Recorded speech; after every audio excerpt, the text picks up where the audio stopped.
Patrimoine. Salut sur vous! En quête de patrimoine, découvrons notre histoire. La vie des saints. 2 mai, nous fêtons la Sainte Athanase. Athanase, né à Alexandrie d'une famille distinguée, fut élevé au diaconat par saint Alexandre, évêque de cette ville. Ayant accompagné son évêque au concile de Nicée, il y confondit Arius, dont les erreurs portaient atteinte à la divinité de Jésus-Christ.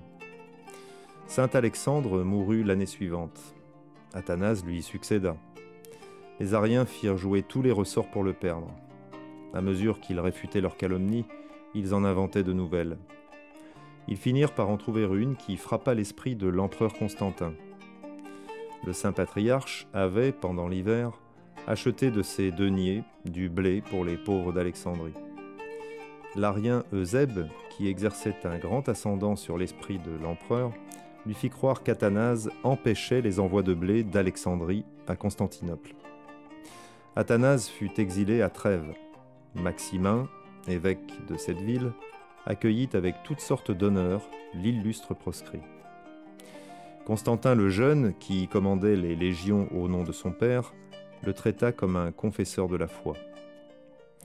Rappelé en 338, il fut de nouveau en butte aux trames criminelles ourdies par les hérétiques.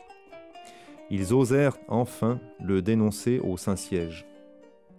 De son côté, le saint en avait appelé à ce tribunal suprême. Le pape Jules cita les 2 parties à comparaître.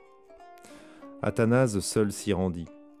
Il fit sa profession de foi en latin et la lut, selon la coutume, devant le souverain pontife et son clergé.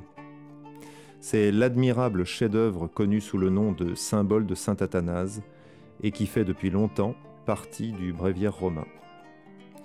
L'innocence d'Athanase fut solennellement proclamée par le souverain pontife.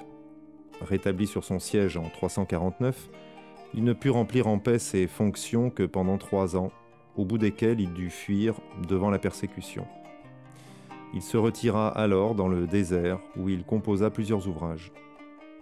Rendu encore une fois à son troupeau, cet excellent et malheureux pasteur fut bientôt expulsé par l'empereur Julien l'Apostat. Mais à l'avènement de Jovienne au trône impérial, il rentra dans sa ville épiscopale qui lui fit une magnifique ovation. L'empereur Valens le persécuta à son tour. Athanase se vit obligé de prendre la fuite pour la 4e fois et de s'enterrer, pour ainsi dire, pendant 4 mois consécutifs à la campagne, dans le sépulcre de son père. Enfin, Valens, craignant une sédition à Alexandrie, donna l'ordre de laisser Athanase rentrer dans son église et la gouverner en paix. Il mourut le 2 mai 373.